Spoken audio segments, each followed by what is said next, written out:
আজকে বায়োটেকনোলজি যে পার্টটা আমরা পড়ছি সেখানেতে আমরা প্রথম পড়বো সেটা হচ্ছে ট্রান্সজেনিক অ্যানিমেলস। যেমন আমরা জানি যে জেনেটিক্যালি মডিফাইড অর্গানিজমসের মধ্যে বিভিন্ন যেমন উদ্ভিদ রয়েছে যারা ইকোনমিক্যালি ইম্পর্ট্যান্ট এবং যাদেরকে মডিফাই করে উন্নত উদ্ভিদ তৈরি করে সেগুলো চাষের জন্য খুব সুবিধা হচ্ছে। সেরকমই দেখা যায় যে কিছু জেনেটিক্যালি মডিফাইড অর্গানিজম বা কিছু অ্যানিমেল আছে যাদেরকেও এরকম জেনেটিক্যালি মডিফাই করা হয়েছে এবং যে ক্যারেক্টার যে শুধুমাত্র উদ্ভিদের মধ্যে দেওয়া যায় বা নতুন কোনো ক্যারেক্টার যে প্রাণীর মধ্যেও দেওয়া সম্ভব সেটা কিন্তু এখান থেকেই পাওয়া যায়। যেমন দেখা যায় যে বায়োলুমিনেটিং অ্যানিমালস যেগুলো প্রিপেয়ার করা হয়েছে, যে জেলিফিশের জিন বায়োলুমিনেটিং জিন সেটাকে কেটে নিয়ে এসে অ্যাকচুয়ালি বিভিন্ন প্রাণীর দেহেতে, সেটা ধরো খরগোশের দেহেতে, ইঁদুরের দেহেতে, শুয়োরের দেহেতে বা বাঁদরের দেহেতে দেওয়া হয়েছে এবং তাদের থেকে দেখা যাচ্ছে রাত্রেবেলা আলো বেরোচ্ছে এবং এই বাঁদরটা যেটা যে এইভাবে জেনেটিক্যালি মডিফাইড তৈরি করা হয়েছে সেটাকে বলা হয় অ্যান্ডি মাঙ্কি। তো এর নাম হচ্ছে সেটা হচ্ছে অ্যান্ডি। সেই রকমই দেখা যাচ্ছে যে হিউম্যানের যে গ্রোথ হরমোন সেটা অ্যাকচুয়ালি তার জন্য যে জিন রয়েছে সেটা ভেড়ার দেহেতে দেওয়া হয়েছে। তার জন্য অটোমেটিক্যালি দেখা যাচ্ছে এদের রোম উৎপাদন ক্ষমতা বা ভেড়ার দেহেতে যে পশম যেটাকে আমরা অ্যাকচুয়ালি বলি বা ফার, সেটার উৎপাদন ক্ষমতা অনেকটা বেড়ে গেছে, যার জন্য অনেকটা প্রোডাকশন রেটটা বেড়ে গেছে।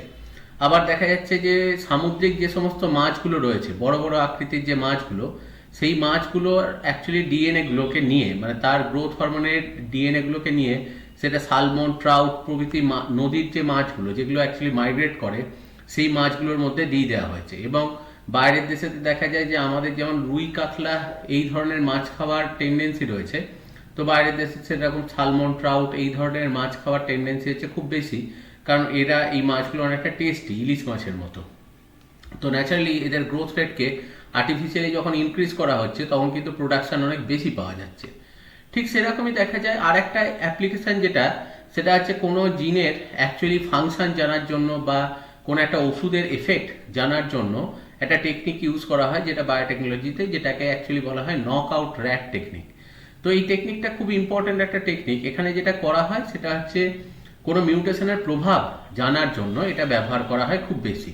এবং যে কাজটা এখানে করা হয় সেটা হচ্ছে যে যেটাকে অ্যাকচুয়ালি দেখবে অনেক সময় বলা হয় ইনভিট্রো ফার্টিলাইজেশন। যে ইনভিট্রো ফার্টিলাইজেশনে ধরা হলো যে কোনো একটা সেলের ভেতর, মানে কোনো একটা ধরো ওভার ভেতরেতে, সেখানেতে যেটা করা হলো যে তার মানে সবার ফার্স্টেতে যে মেথডটা এখানেতে অ্যাপ্লাই করা হচ্ছে সেটা হচ্ছে যে কোনো একটা ওভা, মানে কোনো একটা ইঁদুর থেকে, ধরো মেল ইঁদুর থেকে কিছু স্পার্ম কালেক্ট করা হলো আর ফিমেল ইঁদুর থেকে কিছু ওভা কালেক্ট করা হলো, যে সেগুলোকে আর্টিফিশিয়াল মিডিয়ামেতে সেগুলোকে অ্যাকচুয়ালি ফার্টিলাইজড করা হলো। ফার্টিলাইজড করার পর দেখা গেল যে ওখান থেকে একটা ফার্টিলাইজড জাইগোট যেটা ডেভেলপ করেছে, সেই জাইগোটটার মধ্যেতে ধরো সেখানেতে জাইগোট থেকে মরুলা, ব্লাস্টুলা, গ্যাস্টুলা এই স্টেজটা ন্যাচারাল ওয়েতেই এটা যাচ্ছে। এবার সেইখানে যেটা করা হলো যে ওই এমব্রিও থেকে কিছু সেলকে কালেক্ট করা হলো এবং কিছু সেলকে কালেক্ট করার পর সেই সেলগুলোকে মিউটেটেড করে দেওয়া হলো, মানে গামা রে দিয়ে সেই এমব্রিয়নিক স্টেম সেলগুলোকে মিউটেটেড করা হলো এবং স্পেসিফিক কোনো জিনের হয়তো মিউটেশন করে দেওয়া হলো। দিয়ে যে সেলগুলোকে মিউটেটেড করা হয়েছে সেই সেলগুলোকে পুনরায় যে এমব্রিয়নিক স্টেম সেলগুলো থেকে ওদেরকে আলাদা করা হয়েছিল, মানে যে এমব্রিওটা থেকে ওদেরকে আলাদা করা হয়েছিল, যে মিউটেটেড করে দেওয়া হয়েছিল, সেই এমব্রিওর মধ্যে আবার ওই মিউটেটেড সেলগুলো ঢুকিয়ে দেওয়া হলো। এবার সেই মিউটেটেড সেলটা ঢুকিয়ে দেওয়ার পর ওকে অ্যাকচুয়ালি সারোগেট মাদার, মানে ধাত্রীমার দেহের ভেতরেতে ওটাকে ঢুকিয়ে দেওয়া হলো।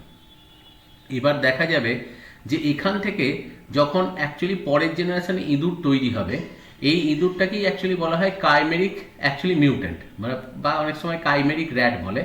যে ইঁদুরটা দেখো এই সারোগেট মাদার থেকে যখন তৈরি হবে, মানে কারণ এই এমব্রিওটাকে ট্রান্সফার করা হয়েছে, তো তার দেখো ম্যাক্সিমাম সেলগুলোই যেহেতু নর্মাল, সেই জন্য তার সেই ইঁদুরটা কিন্তু স্বাভাবিকই তৈরি হবে। কিন্তু তার সাথে সাথে বিভিন্ন প্যাচেসের মধ্যে, ধরো ওই যে ছোট ছোট জায়গাতে যে মিউটেটেড যে কোষগুলোকে দেয়া হয়েছে, সেই মিউটেটেড কোষগুলো যেহেতু এর দেহের ভেতরেতে রয়ে গেছে, সুতরাং তার এফেক্টটাও কিন্তু এখানেতে দেখা যাবে। যেমন দেখো এখানেতে যেটা মিউটেশন করা হয়েছে সেটা হচ্ছে অ্যাকচুয়ালি এদের স্কিনের যে রোম তৈরি করে, সাদা রঙের যে রোম তৈরি করছে বা ফার তৈরি করছে, সেই জিনটাকে মিউটেটেড করে দেওয়া হয়েছে।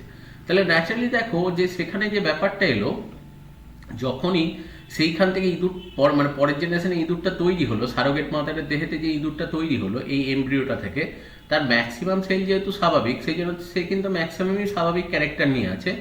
আর যেখানে মিউটেশন করা হয়েছে, সেই মিউটেশন করার জন্য তার যে প্রভাবটা সেটা এখানে কিন্তু দেখতে পাওয়া যাচ্ছে।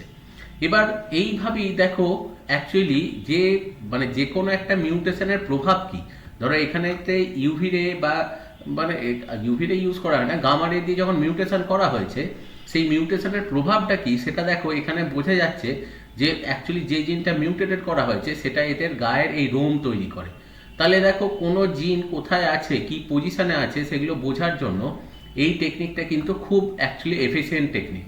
এবং যদি এই জিনিসটাই পরপর কয়েকটা জেনারেশন জুড়ে অ্যাকচুয়ালি ব্যাক ক্রস করানো হয়, মানে পরপর যদি ক্রসিং করানো হয়, যে ধরো এরকম এই ইঁদুরটার সাথে হয়তো নর্মাল ইঁদুরের ক্রসিং করানো হলো, তখন কিন্তু দেখা যাবে যে যেহেতু দেখো এই যে মিউটেশন যেটা করা হয়েছে ম্যাক্সিমাম ক্ষেত্রে মিউটেশনগুলো রিসেসিভ ক্যারেক্টার হয়, তো যদি নর্মাল ইঁদুরের সাথে ক্রস করানো হয় তখন কিন্তু কয়েকটা জেনারেশন পর, একটা বা দুটো জেনারেশন পর থেকে কিন্তু এমন কিছু ইঁদুর তৈরি হবে যেটার পার্সেন্টেজ কম হবে, কিন্তু ন্যাচারালি দেখবে আমরা সেই মোনোহাইব্রিড ক্রস ডাইহাইব্রিড ক্রসে পড়েছি যে প্রচ্ছন্ন জীব যেটা তৈরি হয়, রিসেসিভ ক্যারেক্টার নিয়ে যে অর্গানিজম তৈরি হয়, তারা পার্সেন্টেজে কম হয় কিন্তু তৈরি হয়। সুতরাং এইরকম যদি ক্রসিং আমরা ঘটাই দুটো বা তিনটে জেনারেশন, তাহলে কিন্তু একটা পার্সেন্টেজ ইঁদুর তৈরি হবে যাদের গায়েতে কিন্তু কোনো রোম থাকবে না, এবং গোটা গা যেটা রয়েছে সেখানে কোনো রোম অনুপস্থিত এরকম ইঁদুর তৈরি হবে।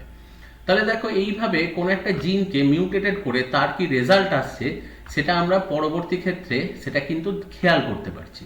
তো এই টেকনিক দিয়ে আমরা মিউটেশনের এফেক্টগুলোকে স্টাডি করতে পারি, বা কোনো অ্যাকচুয়ালি কোনো মেডিসিনের এফেক্ট, যে ওরকমই একটা জাইগোট ইনভিট্রো ফার্টিলাইজেশন করে একটা জাইগোট প্রিপেয়ার করলো, যে সেখান থেকে যখন এমব্রিও ফর্মেশন হচ্ছে, সেই এমব্রিওর যে অ্যাকচুয়ালি ব্লাস্টুলা বা অ্যাকচুয়ালি মরুলা স্টেজটা যখন রয়েছে, সেই মরুলা বা ব্লাস্টুলা স্টেজ থেকে দু একটা সেল সরিয়ে নিয়ে সেগুলো মিউটেটেড করে আবার সেখানেতেই ফেরত দিয়ে দেওয়া হলো। এবার যখনই সেটা ফেরত দেওয়া হবে, যখন ওখান থেকে অ্যাকচুয়ালি নেক্সট ইঁদুর তৈরি হবে, তখন ওই মিউটেশনের প্রভাব কি সেটা কিন্তু ওর মধ্যে দেখা যাবে, যে সেটার কারণে ওর চোখের রং পাল্টে যাচ্ছে কিনা, বা হাত পায়ের গঠনের কোনো পরিবর্তন আসছে কিনা, লেজের গঠনের কোনো পরিবর্তন আসছে কিনা, digestive tract, kidney, respiratory tract কোথাও কোনো প্রবলেম আসছে কিনা, সবই কিন্তু ওখান থেকে ডিটেক্টেড হয়ে যাবে। তো এই মেথডের থ্রু দিয়ে আমরা অনেক সময় কিন্তু এই কাজগুলো করতে পারি, বা কোনো মেডিসিনের এফেক্টও এইভাবে কিন্তু স্টাডি করা যেতে পারে, যে অ্যাকচুয়ালি ওই এমব্রিওটা থেকে কিছু সেলকে নিয়ে ওই ওষুধের মধ্যেতে এক্সপোজারে রেখে দেওয়া হলো, তারপর সেই সেলগুলোকে আবার অ্যাকচুয়ালি এমব্রিওর মধ্যেতে দিয়ে সেই এমব্রিওটাকে সারোগেট মাদারের মধ্যে দিয়ে দেওয়া হলো। এবার সেই মেডিসিনের জন্য সেলের কি এফেক্ট পড়ছে সেটাও স্টাডি করা যেতে পারে। তো সেই কারণেতে অ্যাকচুয়ালি নকআউট র্যাট সেটা কিন্তু ইউজ করা হয়, এবং নকআউট র্যাট কিন্তু খুব ইম্পর্ট্যান্ট একটা জিনিস। এবং এখানে এই নকআউট র্যাটকে বলা হয় কাইমেরিক র্যাট, কারণ অ্যাকচুয়ালি কাইমেরা কথাটার মিনিং হচ্ছে জেনেটিক্যালি ডিফারেন্ট। যেহেতু জিনগতভাবে সাধারণ জীবের থেকে এটা একটু আলাদা হচ্ছে, সেই কারণেই এদেরকে বলা হয় সেটা হচ্ছে কাইমেরিক র্যাট বা কাইমেরা। এবার এই কাইমেরিক র্যাট যখন তৈরি করা হয় তখন, বা এই ধরনের স্টাডিগুলো যখন করা হয়, দেখো এগুলোতে কিছু ভালো দিক তো অবশ্যই আছে, যে কোনো জিনের অল্টারেশন সম্পর্কে জানা যায়, বা কিছু মেডিসিন সেখানে প্রিপেয়ার করা যায়। কিন্তু অনেক সময় দেখা যায় যে এই ধরনের টেস্ট যখন ল্যাবরেটরিতে করতে যাওয়া হয়, তখন প্রপার প্রিকশন না নেওয়ার জন্য অনেক ক্ষেত্রে দেখা যায় যে ইমিউন রেসপন্স বা টক্সিসিটি সৃষ্টি করে দেয়, বা এটা ইকোসিস্টেমের যে ব্যালেন্স, যেহেতু দেখো অ্যাকচুয়ালি এইভাবে আমরা যে কোনো অ্যানিম্যালকে চেঞ্জ করছি, মডিফাই করছি, তাহলে অনেক সময় দেখা যায় যে এই অ্যানিম্যালটার মডিফিকেশনের জন্য ফুড চেন বা ইকোসিস্টেমের ব্যালেন্স যেগুলো রয়েছে সেগুলো অনেক সময় নষ্ট হতে পারে, এবং এথিক্যাল ইস্যুসও অ্যাকচুয়ালি চলে আসে। কারণ ধরো বিভিন্ন প্রাণীর ওপরে আমরা এরকম জিন নিষ্ক্রিয় করে করে তাদের মধ্যেতে এফেক্ট অ্যাকচুয়ালি দেখছি, তো সেটা দেখাটা এথিক্যাল ইস্যুর ক্ষেত্রেও এটা চলে আসে, যে কোনো প্রাণীর ক্ষেত্রে এই ধরনের একটা রিসার্চ বা এই ধরনের একটা কাজ সেটা কিন্তু করা কখনোই উচিত নয়। তো দেখো এই ধরনের কনসেপ্টগুলো সবসময় কিন্তু এখানেতে কাজ করছে। তাহলে এই হচ্ছে নকআউট র্যাট। কিন্তু নকআউট র্যাট কিছু জায়গাতে মানে সিস্টেমেটিক ওয়েতে এবং সায়েন্টিফিক ওয়েতে যদি ইউজ করা হয়, তাহলে তার কিন্তু অবশ্যই ভালো প্রসপেক্টই অনেক বেশি। এবার দেখো কিছু ট্রান্সজেনেসিস বা জেনেটিক্যালি মডিফিকেশনের কিছু দেখো ভালো দিক সম্পর্কে আমরা দেখব। যেমন দেখা যায় যে ট্রান্সজেনেসিসের মাধ্যমে আমরা কোনো জিনের অ্যাকচুয়ালি ফাংশন যেগুলো রয়েছে সেগুলোকে ঠিকমতো অবজার্ভ করতে পারি। বিভিন্ন ডিজিজ, বিভিন্ন রোগ যেগুলো রয়েছে সেই রোগগুলো আইডেন্টিফাই করতে পারি। কারণ আমরা জানি বায়োটেকনোলজির সাহায্যে বিভিন্ন এই যে এলাইজা টেকনিক বা জিন থেরাপি বা ডিএনএ মাইক্রো অ্যারে, এই ধরনের টেকনিকের মাধ্যমে আমরা সেই কাজগুলো করতে পারি। অনেক জীবের ক্ষেত্রেই দেখা যায় ভ্যাকসিনেশন প্রিপেয়ার করতে কাজ করা হয়, যেমন গরুর থেকে অ্যাকচুয়ালি কাউ পক্সের যে ভ্যাকসিন, সেই ভ্যাকসিন দেখবে প্রিপেয়ার করা হয়। বিভিন্ন বায়োমলিকিউল, যেমন দেখো যে গরুর ক্ষেত্রেতে, গরুর দুধের মধ্যেতে মানে অ্যাকচুয়ালি গরুর ক্ষেত্রে রকম জেনেটিক্যালি মডিফাই করে দিয়ে তার দুধের মধ্যে কেসিনের পরিমাণ বাড়িয়ে দেওয়া হয়, তাতে দেখা যায় যে তার পুষ্টিগুণ অনেকটা বেড়ে যায়।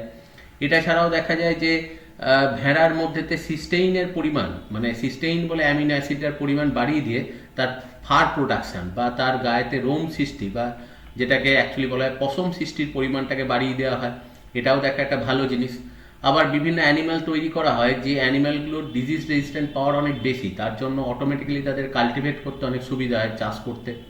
এবং দেখা যায় যে মানে কিছু কিছু জীবের ক্ষেত্রে, যেমন শুয়োরের দেহের মধ্যেতে হিউম্যান জিন ট্রান্সপ্লান্ট করা হয়েছে, এবং যে অর্গ্যানগুলোতে ট্রান্সপ্লান্ট করা হয়েছে সেই অর্গ্যানগুলো অ্যাকচুয়ালি আবার মানুষের দেহেতে মানে অ্যাকচুয়ালি যখন অর্গ্যান ডোনেট করা হয়েছে, যে কোনো মানুষের ক্ষেত্রে হয়তো কোনো একটা অর্গ্যান ড্যামেজ হয়ে গেছে, তো অ্যাকচুয়ালি শুয়োরের দেহের মধ্যেতে হিউম্যান জিন দিয়ে সবার প্রথম সেই অ্যাকচুয়ালি অর্গ্যানটাকে একটু মডিফাই করে নেওয়া হয়েছে, এবং সেই অর্গ্যানটা যখন হিউম্যান বডিতে ইন্ট্রোডিউস করা হচ্ছে মানে অর্গ্যান ট্রান্সপ্লান্টে, তখন দেখা যাচ্ছে সেগুলো কিন্তু হিউম্যান বডিতে ভালোভাবেই সেট হয়েছে এবং ভালোভাবে কাজ করছে। তো এই ধরনের বিভিন্ন বায়োটেকনোলজিক্যাল কাজ, সেটা কিন্তু দেখা গেছে যে প্রত্যেকটা জিনিসই খুব এফিসিয়েন্টলি কাজ করছে, এবং আমাদের বর্তমান যে পরিবেশ রয়েছে বা বর্তমান সমাজে সেগুলো কিন্তু প্রচুর ভালোভাবে ইউজ হচ্ছে। এবার সেই রকমভাবেই দেখো বিভিন্ন মাইক্রোবস যেগুলো রয়েছে সেগুলোকেও বিভিন্ন রকমভাবে মডিফাই করা হয়েছে এবং বিভিন্ন কাজে লাগানো হচ্ছে। যেমন মাইক্রোবসকে কাজে লাগিয়ে দেখো আমরা যেটা করছি সেটা হচ্ছে ইনসুলিন প্রোডাকশন করছি, বিভিন্ন বায়োমলিকুল তৈরি করছি, যেমন ইকোলাই ব্যাকটেরিয়ার দেহের মধ্যে তৈরি করা হয়। অন্যদিকে দেখা যায় যে অ্যাকচুয়ালি সিউডোমোনাস যে ব্যাকটেরিয়া আছে, তো তার অ্যাকচুয়ালি সিউডোমোনাস ফ্লুরেসেন্স বলে একটা স্পিসিস আছে, যে স্পিসিসটা অ্যাকচুয়ালি অনেক জায়গাতে স্প্রে করে দিলে মানে এই স্পিসিসটা থেকে অ্যান্টি ফ্রিজিং কিছু প্রোটিন তৈরি হয়। তো যে গাছগুলো অ্যাকচুয়ালি খুব ঠান্ডা জায়গার মধ্যেতে জন্মাচ্ছে, তো সেইখানেতে বা হয়তো আমরা জানি যে পোলার রিজিয়নে কিছু মানুষজন রিসার্চ পারপাসে থাকে, এবং তাদের যে খাবারের জন্য যে গাছগুলোকে ওরা চাষ করছে, প্রচণ্ড ঠান্ডা বা বরফের মধ্যে সেই গাছ কিন্তু অনেক সময় মরে যায়।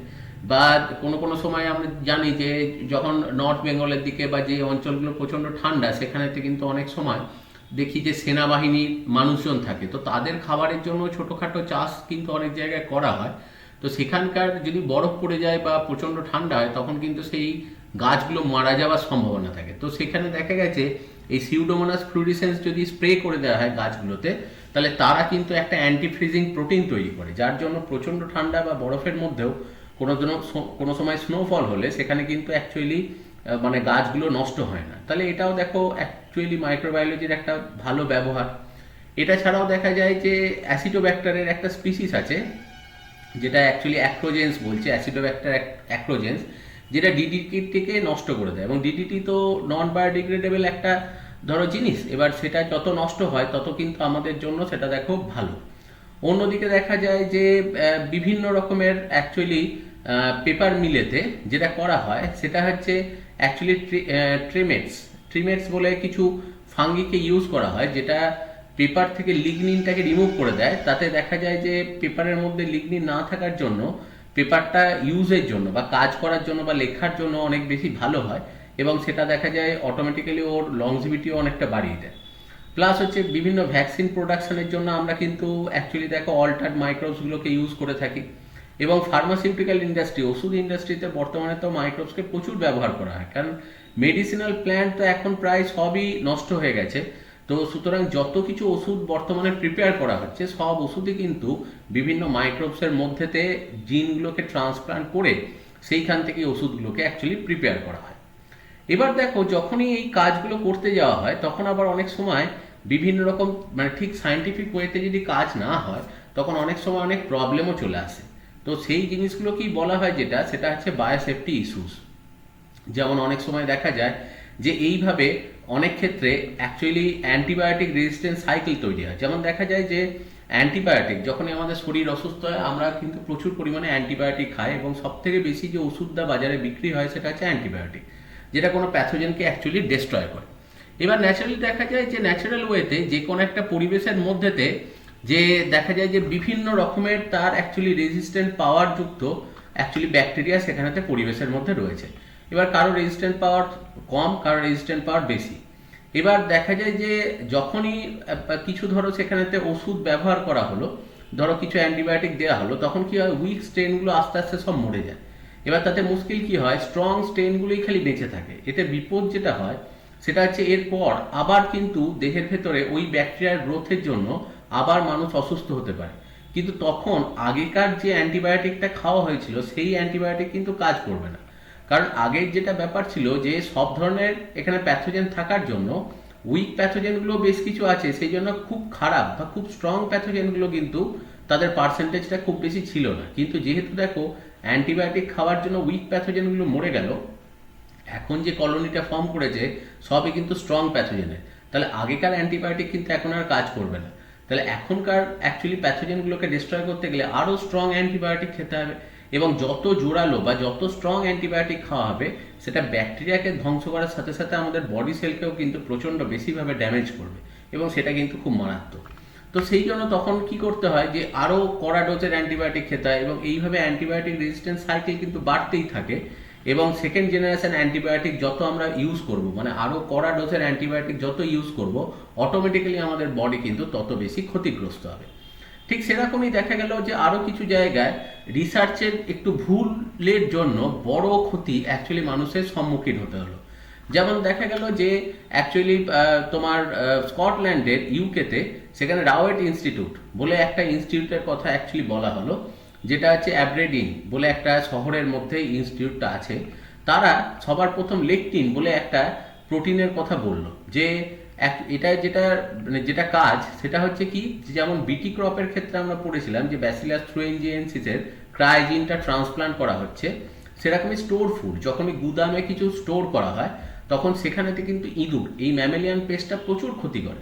তো সেই জন্য তখন যেটা আইডিয়া করা হলো যে অ্যাকচুয়ালি লেকটিন বলে একটা মানে কেমিক্যাল, সেটা আলুর মধ্যেতে আলুর সিডের মধ্যেতে ঢুকিয়ে দেওয়া হলো, এবং দেখা গেল যে এটা গিয়ে কিন্তু কি করছে, ইঁদুরের ডাইজেস্টিভ ট্র্যাক্ট নষ্ট করে দিচ্ছে, যার জন্য ইঁদুর মারা যাচ্ছে।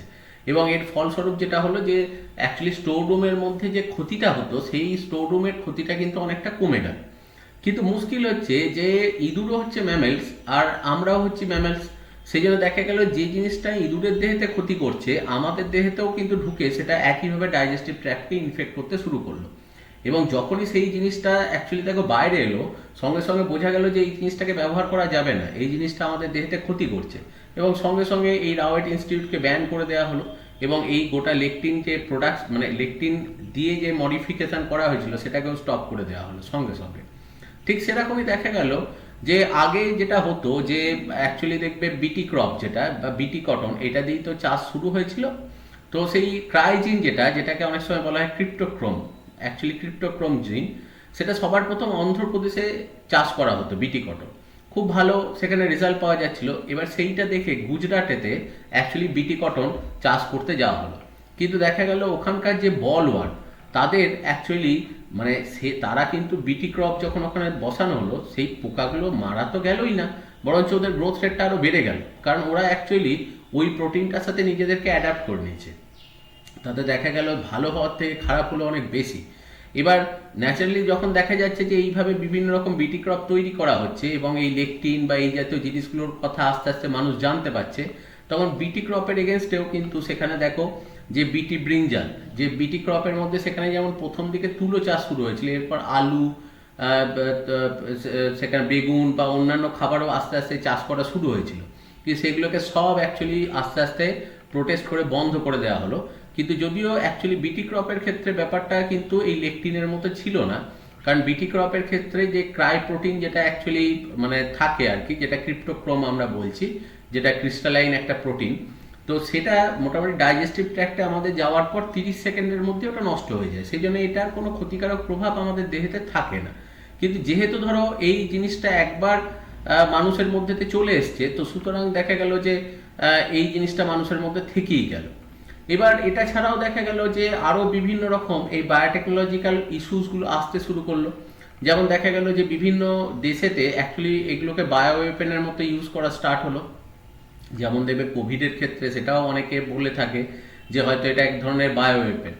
অন্যদিকে দেখো আর্টিফিশিয়াল এভলিউশন নর্মাল ওয়েতে, ন্যাচারাল ওয়েতে যা হচ্ছে, যখনই জেনেটিক্যালি মডিফাই করা হচ্ছে তখন নর্মাল ন্যাচারাল ওয়েতে এভলিউশন না হয়ে জীবের এভলিউশন কিন্তু অ্যাকচুয়ালি দেখো আর্টিফিশিয়ালি হচ্ছে। এবার এক্ষেত্রে কি হবে, পরিবেশের মধ্যে তার টিকে থাকার যে ব্যাপারটা সেটা কিন্তু অনেকটা অনিশ্চিত হয়ে যাবে এবং অদূর ভবিষ্যতে এমনও হতে পারে ওই ধরনের জীবগুলো নষ্ট হয়ে যেতে পারে বা ধ্বংস হয়ে যেতে পারে। আবার অনেক সময় জেনেটিক্যালি মডিফাইড অর্গানিজম আবার অনেক ক্ষেত্রে অ্যালার্জিও তৈরি করে।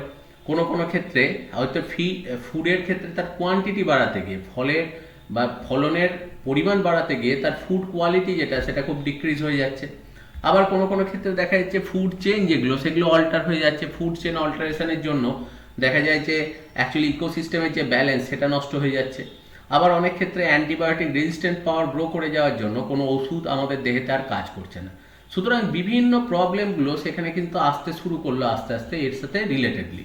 তাহলে দেখো অ্যাকচুয়ালি জেনেটিক্যাল মডিফাইড অর্গানিজমের যেমন প্রচুর অ্যাডভান্টেজ আছে, সেরকম বেশ কিছু জায়গায় দেখো ডিসঅ্যাডভান্টেজও চলে এলো চোখের সামনে। তো সেই জন্য আস্তে আস্তে শুরু হলো যেটা, সেটা হচ্ছে proper screening process. Actually government থেকে যে মানে ভারত গভর্নমেন্ট বা সেন্ট্রাল গভর্নমেন্ট থেকে বা একদম ইউনিভার্সালিও এই জিনিসগুলো নিয়ে চিন্তা ভাবনা করা শুরু হলো এবং মানে ইন্ডিয়া গভর্নমেন্টও এটা নিয়ে ভাবনা চিন্তা শুরু করলো এবং রিকম্বিনেন্ট ডিএনএ সেফটি গাইডলাইন বলে একটা গাইডলাইন প্রিপেয়ার করা হলো। সেটা হচ্ছে 1990-তে।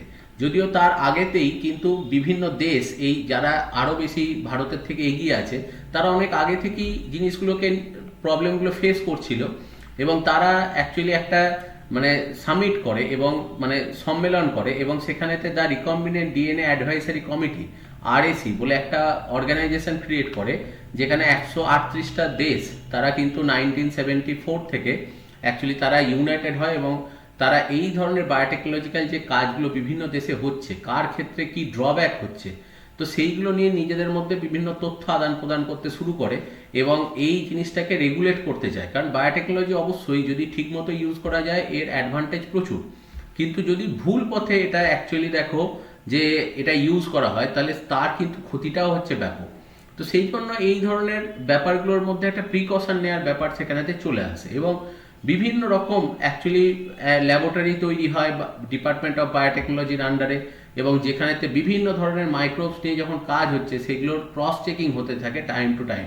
কারণ কোনো জায়গা থেকে কোনো টক্সিসিটি গ্রো করলেই সেটা কিন্তু স্প্রেড করে যাবে খুব বেশি, কারণ আমরা ম্যাক্সিমামটাই এখন ডিপেন্ড করে আছি যেটা সেটা হচ্ছে জেনেটিক্যালি মডিফাইড অর্গানিজমের ওপর। কারণ যা চাষ করা হয় নর্মাল প্ল্যান্ট আর কোথাও চাষ করা হয় না, বা যে প্রোডাক্টগুলো আমরা ওষুধ বা কিছু ব্যবহার করি সবই জেনেটিক্যালি মডিফাইড অর্গানিজম ইউজ করা হয়। তো সেই জন্য দেখো বিভিন্ন রকম মাইক্রোবসকে নিয়ে যেখানে কাজ করা হয় সেখানে review committee on genetic manipulation RCGM বলে একটা অর্গানাইজেশন, সেখানে তারা সবসময় বিভিন্ন ল্যাবের মধ্যেতে যে জিনিসগুলো তৈরি হচ্ছে সেগুলো নিয়ে তারা রিসার্চ করে যে কোথাও কোনো ল্যাবের মধ্যে কোনো কাজ তারা যে কাজটা বলছে সেই কাজটা ঠিকঠাক করছে কিনা বা তাদের যে কাজটা রয়েছে তার মধ্যে কোনো ত্রুটি আছে কিনা সেগুলো নিয়ে রিসার্চ করে।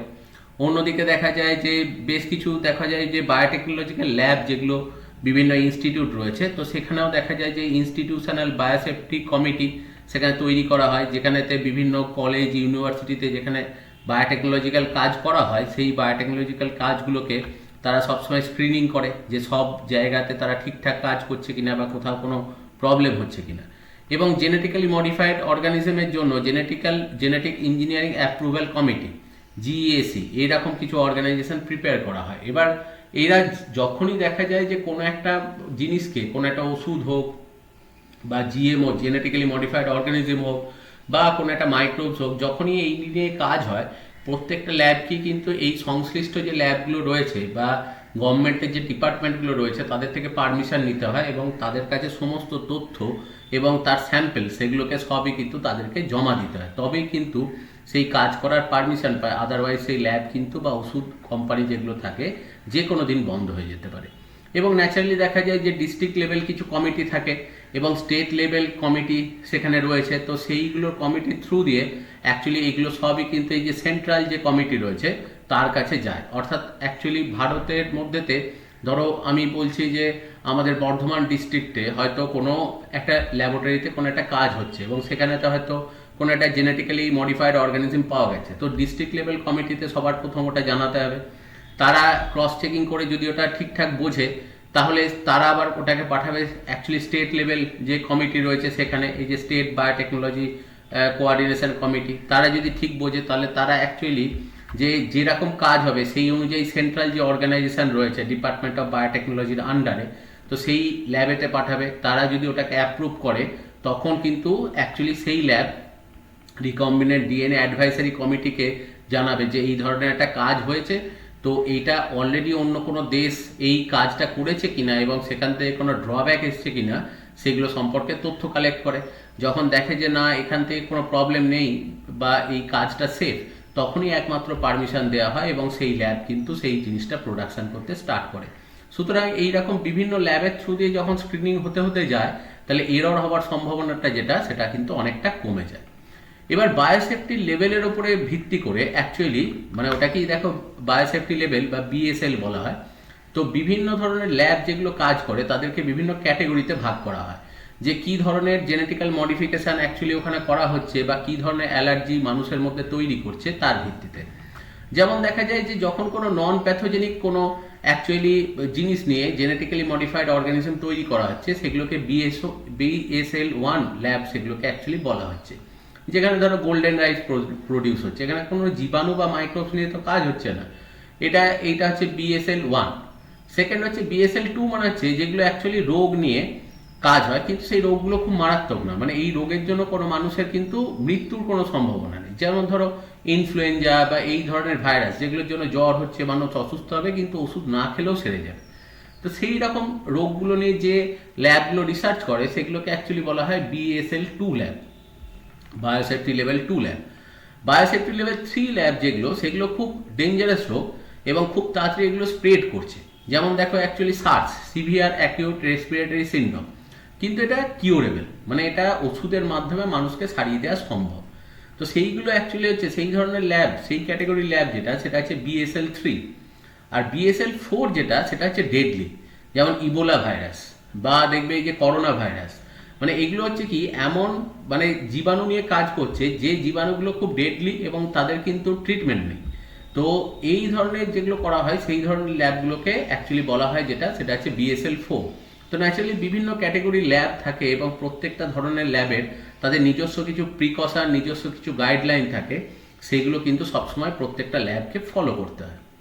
এবার দেখো বায়োটেকনোলজির কাজ যখনই চলে তখন সেখানে দুটো ইস্যু আসে, একটা হচ্ছে বায়োপাইরেসি আর একটা হচ্ছে বায়োপেটেন্ট। এবার প্রথম যেটা আমরা পড়বো সেটা হচ্ছে বায়োপাইরেসি। বায়োপাইরেসি মানে হচ্ছে যে কোনো একটা দেশের রিসোর্স বা সেই দেশের অ্যাকচুয়ালি কোনো ফার্মিং টেকনোলজি সেটা যদি কোনো রকম পারমিশন ছাড়া অন্য কোনো দেশ বা অন্য কোনো ল্যাব যদি সেটাকে ব্যবহার করে তখন সেই জিনিসটাকেই বলা হয় বায়োপাইরেসি। এবং বায়োপাইরেসির ক্ষেত্রে প্রচুর এক্সাম্পল আমরা কিন্তু সেখানেতে দেখি। যেমন দেখা যায় যে আমাদের এখানে ইউপিতে অনেক দিন আগে থেকেই কিন্তু বাসমতি চাল সেটা চাষ করা হতো। তো এবার দেখা যায় যে অ্যাকচুয়ালি যে আমেরিকার টেক্সাস শহরে অ্যালভিন, মানে টেক্সাসেতে অ্যালভিন বলে একটা শহরেতে সেখানে রাইস টেক আইএনসি বলে একটা অ্যাকচুয়ালি অর্গানাইজেশন আছে, যেখানেতে ওরা যেটা করে যে আমাদের বাসমতি চালের সাথে অ্যাকচুয়ালি টেক্সাস শহরে একটা চাল পাওয়া যায় যেটাকে বলে ব্রাউন রাইস, যেটার মধ্যে মিনারেল কন্টেন্ট খুব বেশি, কিন্তু মিনারেলস বেশি থাকার জন্য চালটা একটা হালকা গন্ধ থাকে। তো সেইটাকে কাটানোর জন্য ওরা কি করে বাসমতি চালের সাথে ক্রস করিয়ে টেক্সমতি বলে এক ধরনের চাল তৈরি করে এবং সেই চালটা দেখা যায় যে পুষ্টিগুণও ভালো আর গন্ধটাও খুব সুন্দর। কিন্তু অ্যাকচুয়ালি দেখো যে এর জন্য গভর্নমেন্ট বা আমাদের ভারতের কোনো জায়গাতেই, মানে সেটা স্টেট গভর্নমেন্ট হোক বা সেন্ট্রাল গভর্নমেন্ট হোক, কোথাও কোনো রকম কিন্তু এরা কোনো রয়্যালটি বা অ্যাকচুয়ালি কোনো পেটেন্ট এরা কিন্তু পে করতো না, মানে কোনো টাকাই কিন্তু দিত না। তাহলে দেখো নিজেরাই পুরোটা লাভ করছে, কিন্তু সেটা এক ধরনের দেখো তাহলে ভারতের সম্পদ অন্য দেশ ব্যবহার করছে কিন্তু তার সাপেক্ষে ভারত কিন্তু কোনো রয়্যালটি পাচ্ছে না। ঠিক সেরকমই দেখো গম ভেঙে আটা তৈরির যে টেকনিক এটা আমাদের দেশে দীর্ঘদিন ধরে চলে আসছে, কিন্তু তার গম ভেঙে যে আটা তৈরির যে টেকনিক সেটার অ্যাকচুয়ালি পেটেন্ট নেওয়া আছে ইউএসএ। এবার মুশকিল হচ্ছে যেটা যে আমাদের দেশেতেও যখন গম ভেঙে আটা তৈরি করা হচ্ছে তো সেই ল্যাবগুলোকেও মানে সেই কারখানাগুলোকেও টাকা দিতে হয় ইউএসএ কে, কারণ তাদের বক্তব্য যেহেতু তাদের টেকনোলজিকে আমরা ইউজ করছি। তাহলে দেখো আমাদের দেশের জিনিস আমরা ব্যবহার করছি কিন্তু তবুও টাকা দিতে হচ্ছে ইউএসএ কে। ঠিক সেরকমই দেখা যায় যে আমাদের দেশেতে নিম গাছ থেকে নিম তেলের ব্যবহার বহু প্রাচীন কাল থেকে চলে আসে, কিন্তু সেটারও অ্যাকচুয়ালি পেটেন্ট আছে যেটা, সেটা আমেরিকার অ্যাকচুয়ালি কলম্বিয়াতে, সেখানে WR গ্রেস অ্যান্ড কোম্পানিতে তার পেটেন্ট নেওয়া আছে। তো সেই জন্য দেখো এই সমস্যাগুলো হয় যে আমাদের দেশের সম্পদ বা আমাদের দেশের টেকনোলজি কিন্তু পেটেন্ট নিয়ে রেখেছে অন্যজন। তো তার জন্য আমাদের দেশ প্রচুর রকমের ক্ষতির সম্মুখীন হয়। এবং বায়োপাইরেসির আরও যে সমস্যা যেগুলো হয় সেগুলো হচ্ছে দেখো, যেমন আমরা জানি যে হলুদের অ্যান্টিবায়োটিক প্রপার্টি আমরা বহুদিন আগে থেকে জানি, এবং খাবারের মধ্যে হলুদ আমাদের দীর্ঘদিন ধরে ব্যবহার করা হয়, কিন্তু সেটারও অ্যাকচুয়ালি পেটেন্ট আছে যেটা, সেটা আছে ইউনিভার্সিটি অফ মিসিসিপির কাছে। তাহলে খেয়াল করে দেখো যে এক দেশের সম্পত্তি অন্যজন ব্যবহার করছে। এটা ছাড়াও আমাদের যে প্রাচীনকাল থেকে বিভিন্ন যে আয়ুর্বেদ যে ব্যবহার হয়ে আসছে, বিভিন্ন ওষুধ গাছগাছরা, সেগুলোরও পেটেন্ট আছে বিভিন্ন ফার্মাসিউটিক্যাল কোম্পানির কাছে। তো এইগুলো দেখো খুব প্রবলেম তৈরি করতে শুরু করলো, এবং যেটা মুশকিল হলো যে এটা হচ্ছে ইল্লিগাল, প্রথম কথা। সেকেন্ড হচ্ছে যে ন্যাচারাল রিসোর্স ডিস্ট্রাকশন, কারণ বিভিন্ন দেশের লোকজন এসে আমাদের এইখানকার গাছপালাগুলোকে অনেক দাম দিয়ে কেটে নিয়ে চলে যাচ্ছে। এবার তাদের মুশকিল যেটা হচ্ছে যে আমাদের দেশের যে ন্যাচারাল রিসোর্স সেইটা কিন্তু নষ্ট হচ্ছে, এবং উল্টো দিকে আমাদের দেশ সেই অর্থে কোনো টাকাও পাচ্ছে না। এবং স্থানীয় মানুষজন যারা ওই গাছগুলোর ওপরই নির্ভরশীল হয়, তাহলে তাদের ক্ষেত্রেও একটা মুশকিল হচ্ছে যে ওরাও কিন্তু কর্মসংস্থান হারিয়ে ফেলছে। তো এইগুলোই দেখো বায়োপাইরেসির ফলে যে সমস্যা হচ্ছে, এই সমস্যাগুলো অ্যাকচুয়ালি হতে থাকে। তো সেই সমস্যাগুলো নিরাময়ের জন্যই দেখা গেল যে আমাদের ডিপার্টমেন্ট অফ বায়োটেকনোলজি গভর্নমেন্টের, সেটা তারা council of scientific and industrial research বলে একটা ডিপার্টমেন্ট তৈরি করলো, যেটার নাম দিল CSIR। এবং CSIR এর আন্ডারে 2014 সালে ডিপার্টমেন্ট অফ আয়ুষ বলে একটা অর্গানাইজেশন বা একটা সেখানে ডিপার্টমেন্ট তৈরি করা হলো। আয়ুষের পুরো কথা হচ্ছে আয়ুর্বেদ, যোগা, উনানি, সিদ্ধা, হোমিওপ্যাথি। এবং এখানেতে যেটা করা হলো সেটা হচ্ছে যে আমাদের যে বিভিন্ন রকমের প্রাচীন যে গ্রন্থ, আয়ুর্বেদা হচ্ছে হিন্দু শাস্ত্র মতে যে চিকিৎসা ব্যবহার করা হয় সেগুলো হচ্ছে আয়ুর্বেদা।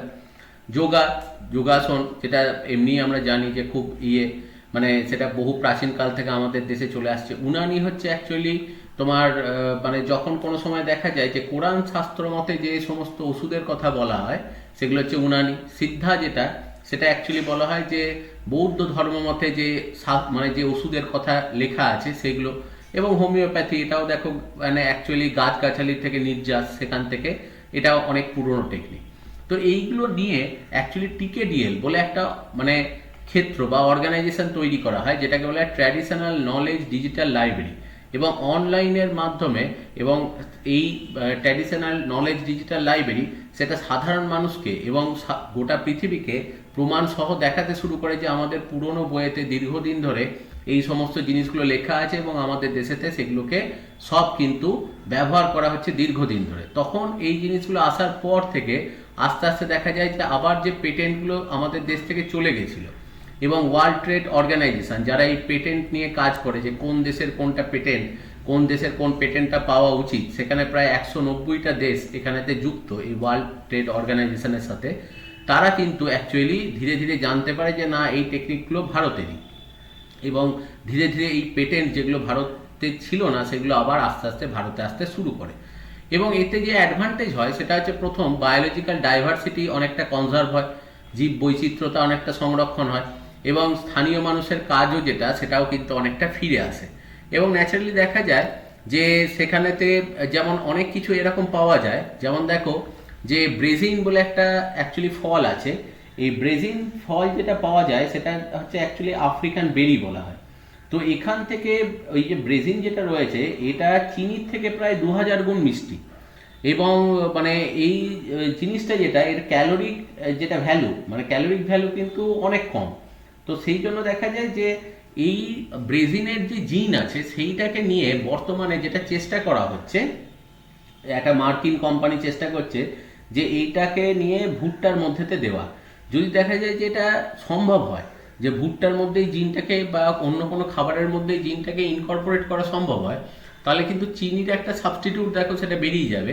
এবং তখন কিন্তু দেখা যাবে যে এই যে ব্রেজিন যেটা রয়েছে এটার অর্থনৈতিক গুরুত্ব এত বেড়ে যাবে যে এটা কিন্তু ওখানকার লোকাল মানুষদের, আফ্রিকান মানুষের ক্ষেত্রে এটা তাদের কোনো অধিকারই থাকবে না, সেটার পেটেন্ট অ্যাকচুয়ালি নিয়ে বসে আছে যেটা, সেটা হচ্ছে মার্কিন কোম্পানি, সুতরাং সেইখানেই কিন্তু সেই দেশেই সব অর্থ চলে যাবে, কারণ যেই ওই জিনিসটাকে ব্যবহার করতে যাবে তাকে পেটেন্ট তাকে দিতে হবে। তো এই প্রবলেমগুলো অ্যাকচুয়ালি ফেস আমাদের করতে হয় এবং সেইগুলোকে রেকটিফাই করারই বিভিন্নভাবে চেষ্টা করা হয়, যাতে এই অ্যাকচুয়ালি যে পেটেন্টগুলো যেগুলো আমাদের দেশ থেকে চলে গেছে সেগুলোকে ফেরত আনা। এবার পেটেন্ট কথাটার অ্যাকচুয়ালি এসছে যেটা, সেটা হচ্ছে পিটিআর কথা থেকে, যেটার অর্থ হচ্ছে টু লাই ওপেন। এটার অ্যাকচুয়ালি বলা হয় যেটা, যে পেটেন্ট যে ব্যাপারটা সেটা হচ্ছে কোনো একটা মানুষের অ্যাকচুয়ালি ইন্টেলেকচুয়াল প্রপার্টি, যে কোনো একটা মানুষের চিন্তাভাবনা বা কিছু, তো সেই জিনিসটার জন্য তাকে একটা সাহায্য দেয় বা সোজা কথা একটা প্রাইজ দেয়। এবং বিভিন্ন অর্গানাইজেশন আছে যারা এই পেটেন্টগুলো দেয়, যেমন নিজের দেশের মধ্যেতে বিভিন্ন জায়গায় পেটেন্ট করানোর জন্য হয়, যেমন এখানে দেখো United states patent and trademark office. তো সেখান থেকে ম্যাক্সিমাম পেটেন্ট যে কোনো জিনিসের যেটা ম্যাক্সিমাম হতে পারে সেটা হচ্ছে 20 বছর। এবার পেটেন্ট যে কোনো হতে পারে, কোনো জিনিসের জন্য 5 বছর হতে পারে, কোনো 10 বছর হতে পারে, 15 বছর হতে পারে, কিন্তু ম্যাক্সিমাম 20 বছর। 20 বছরের বেশি কোনো জিনিসই কোনো পেটেন্ট থাকে না। এবার পেটেন্টের অ্যাকচুয়ালি ব্যাপারটা যেটা, সেটা হচ্ছে কোনো আবিষ্কারের জন্য তাকে পুরস্কৃত করা বা তাকে একটা স্বীকৃতি দেওয়া। এবং এটা অনেক দিনই অ্যাকচুয়ালি তোমার গ্রিসেতে, সেখানেতে কিন্তু বহুদিন আগে থেকেই যখনই কোনো মানে আমরা তো জানি যে গ্রিসের অ্যাকচুয়ালি সাইবেরিস যে শহর ছিল, সেখানেতে কিছু মানুষজন ছিল যারা হচ্ছে তোমার মানে অ্যারিস্টটলের কথা বলো বা তুমি বাকি থিওফ্যাস্টাসের কথা বলো, মানে আগে যারা দার্শনিক ছিল সবাই এখানেই থাকতো। এবং সেই সময়ে কিন্তু যখনই কেউ ভালো কাজ করতো রাজা তাকে পুরস্কার করতো। তো ওই রকম টাইপেরই একটা পুরস্কারটাই হচ্ছে এই পেটেন্টের মতো ব্যাপার, যে ভালো কাজের জন্য তাকে যখনই ওই টেকনোলজিটা কোনো কোম্পানি ব্যবহার করে, তার লভ্যাংশের যেটা তার অ্যাকচুয়ালি লাভ হচ্ছে, তার একটা মানে পার্সেন্টেজ অ্যাকচুয়ালি মানে সেই মানুষটা যে ওই জিনিসটা আবিষ্কার করেছে তাকে দেয়। এবং ভেনিস সিভিলাইজেশনেও দেখা যায় এই ধরনের রাজারা পুরস্কৃত করতো, সেইটার কথাও জানা আছে। এবং ইংল্যান্ডেও কিন্তু জেমস ওয়ানের টাইমে এই ধরনের পেটেন্টের কথা জানা আছে, পেটেন্ট মানে পুরস্কারের কথা জানা আছে। সবার প্রথম অ্যাকচুয়ালি নর্থ আমেরিকায় যে পেটেন্টটা অ্যাকচুয়ালি পেটেন্ট হিসেবে অর্থ দেওয়ার যে ব্যাপারটা কোম্পানির ছিল, সেটা সবার প্রথম পেত যে, সেটা হচ্ছে স্যামুয়েল উইনস্লো বলে একজন সায়েন্টিস্ট ছিল, যে সমুদ্রের জল থেকে নুন তৈরির টেকনিক আবিষ্কার করেছিল। তো সেই জন্য সে কিন্তু ওরকম পেটেন্ট পেত। এবার পেটেন্টের ক্ষেত্রে যখনই নাম আসে তখন সবার প্রথম অ্যাকচুয়ালি বায়ো পেটেন্ট মানে বায়োলজিক্যাল সাবস্টেন্সের জন্য সবার ফার্স্টে যে পেটেন্ট পেয়েছিল তিনি হচ্ছেন আমাদের একজন বাঙালি বিজ্ঞানী, তার নাম হচ্ছে আনন্দমোহন চক্রবর্তী। এবং তিনি যেটা আবিষ্কার করেছিলেন সেটা হচ্ছে সিউডোমোনাস পুটিডা। সিউডোমোনাস পুটিডা হচ্ছে একটা ব্যাকটেরিয়া যেটা অ্যাকচুয়ালি যে সমুদ্রের জলের মধ্যে যে পোড়া তেল পড়ে, যার জন্য প্রচুর জীব এখানে মারা যায়। এই যে পোড়া তেলেতে দেখো অনেক জীব কিন্তু মারা যায়।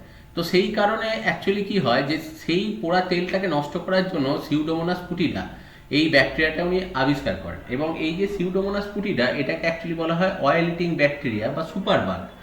এবং এরা কি করে, যে এইটা যেখানেই এরকম অয়েল যে পলিউটেড হয় সেই জায়গাটাকে অ্যাকচুয়ালি ওই মানে ব্যাকটেরিয়াটা ওখানেতে দিয়ে দেওয়া হয়, এবং এই সুপারবাগ দিলেই আস্তে আস্তে অয়েলগুলোকে সব ডিস্ট্রয় করে দেয়। এবার দেখো পেটেন্ট পেতে গেলে প্রথম জিনিস যেটা হতে হবে সেটা হচ্ছে নন অবভিয়াস হতে হবে, অর্থাৎ সচরাচর আমাদের চারপাশে ঘটছে এমন কোনো ঘটনা কিন্তু হওয়া যাবে না। এবং সবসময় সেখানেতে একটা মানে ইনভেন্টিভ কোনো একটা ব্যাপার থাকতে হবে, যে নতুন কিছু আবিষ্কারমূলক কোনো একটা বক্তব্য সেখানে থাকতে হবে। আর হচ্ছে সেটা ভালো হতে হবে, মানুষের কাজে লাগতে হবে এবং ইউজফুল হতে হবে। এবং তার সাথে সাথে দেখা যাবে যে যখনই এই জিনিসগুলোকে ফুলফিল করে তখন দেখা যায় যে এই পেটেন্টের জন্য কিছু ল হয়, যে লটা হচ্ছে ন্যাশনাল পেটেন্ট ল বা trade related intellectual property right. তো এই মানে জিনিসগুলোকে মেনেই তাকে অ্যাকচুয়ালি পেটেন্ট দেওয়া হয়, এবং এই পেটেন্টটা দেওয়ার জন্য সে কিন্তু 20 বছরের জন্য ওই জিনিসটার ওপরে তার একটা সত্ত্ব লাভ করে বা পেটেন্ট লাভ করে, যেটা কিন্তু ওই যে কোম্পানি ওই টেকনিক ইউজ করবে তাকে কিন্তু অ্যাকচুয়ালি একটা অর্থ বা লভ্যাংশের একটা অংশ তাকে কিন্তু দিতে হয়, যে ওটা আবিষ্কার করেছে। তো এটাই হচ্ছে পেটেন্ট। এটা কিন্তু একটা মানুষের একটা প্রপার্টি বা কোনো একটা দেশের অ্যাকচুয়ালি ন্যাশনাল যে প্রপার্টি, সেই ন্যাশনাল প্রপার্টির মধ্যে এটাকে গণনা করা হয়।